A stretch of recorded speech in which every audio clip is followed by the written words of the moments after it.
मनमोहन सरकार ने 2014 में क्यों खारिज किया था सरना कोड? आजासू ने पूछा सवाल।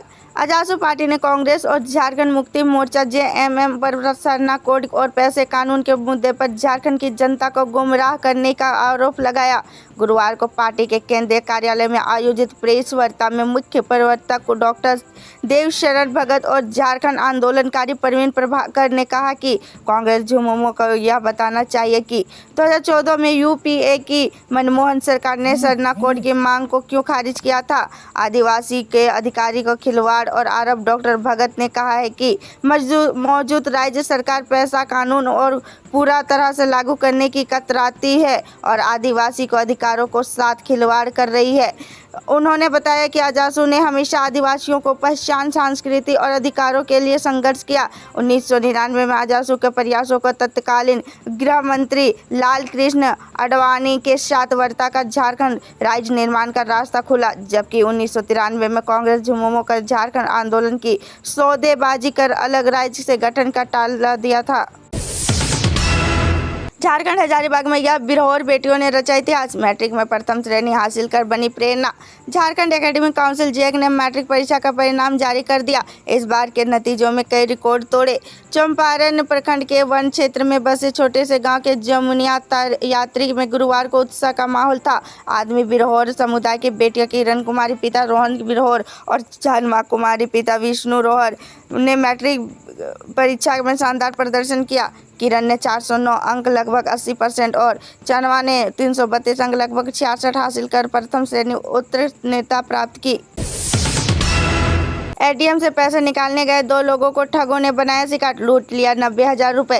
राजधानी रांची से 2 अलग अलग ठगी का मामला सामने आया है। यहाँ अपराधियों ने एटीएम को फ्रॉड कर 2 लोगों के खाते से 90,000 रुपए की अवैध निकासी करने का आरोप लगा है। इस मामले में दोनों पीड़ित ने प्राथमिकी दर्ज कराया है। मीडिया रिपोर्ट्स के अनुसार पहली घटना जगन्नाथपुरी थाना क्षेत्र के नया लटमा के है, जहाँ पीड़ित ने बैंक खाते के 40,000 रुपए का अवैध निकासी की गई, जबकि दूसरा मामला हटिया का है। यह वासुदेव लुंगरी नाम के व्यक्ति के खाते में 50,000 रुपए निकाले गए। राशन कार्ड झारखंड में जिले के 5 लाख राशन कार्ड धारकों को बढ़ेगी मुश्किलें, जल्दी कर ले यह काम। पश्चिमी सिंहभूम जिले के लगभग 4.97 लाख राशन कार्ड धारकों ने ई-केवाईसी नहीं कराया है। इससे उनकी सब्सिडी खतरे में है। 13.36 लाख राशन कार्ड धारकों में से केवल 8.38 लाख ने ही ई-केवाईसी कराया है। सरकार ने 31 मई तक यह समय दिया था, लेकिन अब अपडेट के कारण केंद्र सरकार सब्सिडी रोकने की तैयारी में है। तपस्विनी एक्सप्रेस में एक से कोच पर हुई पत्थरबाजी, यात्रियों ने दहशत, रेलवे ने की जांच शुरू।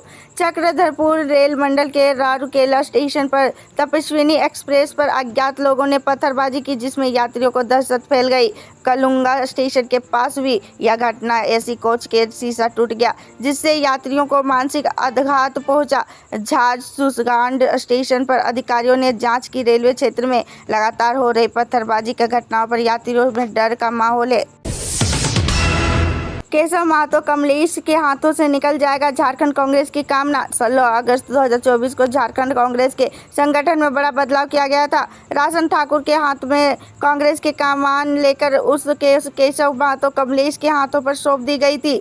16 अगस्त को केशव महतो कमलेश को झारखंड कांग्रेस का प्रदेश अध्यक्ष बनाया गया था। केशव महतो कमलेश के नेतृत्व में ही कांग्रेस ने झारखंड विधानसभा का चुनाव लड़ा। कांग्रेस ने 16 सीटें अपने नाम की और गठबंधन में रहकर सरकार का हिस्सा भी बनी।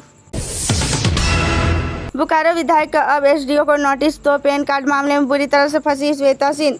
कांग्रेस विधायक श्वेता सिंह की मुश्किलें कम होने के नाम नहीं ले रही है। अब विधायक के 2 पैन नंबर और 1 से अधिक वोटर आईडी के कार्ड मामले में चास के एसडीओ ने नोटिस जारी कर दिया है। मीडिया रिपोर्ट्स के अनुसार बोकारो विधायक श्वेता सिंह के चास एसडीओ प्रज्वल ढांडा ने नोटिस थाम दिया है। यह नोटिस कांग्रेस नेता द्वारा ये 4 मतदाता पहचान पत्र रखने की संबंधित दर्ज शिकायत को लेकर जारी किया गया है। भेजे गए पत्र के अनुसार एसडीओ ने श्वेता सिंह को इस मामले में 3 जून को अपना पक्ष रखने का कहा है। मंत्री हफीजुल हसन के डॉक्टर की डिग्री देने वाली यूनिवर्सिटी हुई गायब, अब मामले को जांच करेगी सीबीआई। अमोल पालेकर की सुपरहिट कॉमेडी मूवी गोलमाल तो आपने देखी होगी। मूवी के एक सीन पर गाने की धुन सुनाई देती है, सब गोलमाल है भाई सब गोलमाल, मुझे लगता है कि हेमंत के मंत्री हिफजुल हसन जब डॉक्टर की डिग्री भारत वर्ज अल ओपन एजुकेशन यूनिवर्सिटी से ले रहे थे, तब कहीं मंत्री जी के कानों पर भी यही वाला सॉन्ग सुनाई तो नहीं दे रहा था ना, क्योंकि जिस यूनिवर्सिटी ने मंत्री को डॉक्टर की डिग्री थमाई थी, अब उसका कोई अता पता ही नहीं चल रहा है। एनआईए के नक्सली संगठन के 2 लोगों के खिलाफ दाखिल किया आरोप पत्र। इस मामले में बड़ी कार्रवाई जाने। राष्ट्रीय जांच एजेंसी एनआईए ने झारखंड में सुरक्षा बलों पर हमला करने का प्रतिबंधित सीपीआई आतंकी साजिश के तहत हथियार और गोला बारूद जब्त करने के संबंधित 2022 के मामले में 2 आरोपियों के खिलाफ आरोप पत्र दाखिल किया है। रिम्स के 2 की जमीनों अधिग्रहण कर विरोध। बाबूलाल बोले, आदिवासी पर जुल्म बर्दाश्त नहीं। रिम्स के 2 अस्पताल के विस्तार में मुश्किलें खड़ी होती दिखाई पड़ रही है। दरअसल कांके प्रखंड के नगरी के रिम्स 2 के लिए जमीन पर अधिग्रहण किया जाना है, लेकिन स्थानीय आदिवासियों द्वारा इसका विरोध किया जा रहा है। हेमंत सोरेन सरकार ने यह जमीन के मापी शुरू की है, जिससे विरोध स्थानीय ग्रामीणों पर रहे हैं। शनिवार को नेता प्रतिपक्ष बाबूलाल मरांडी ने नगरी पहुंचे और ग्रामीणों के साथ समर्थन जताया।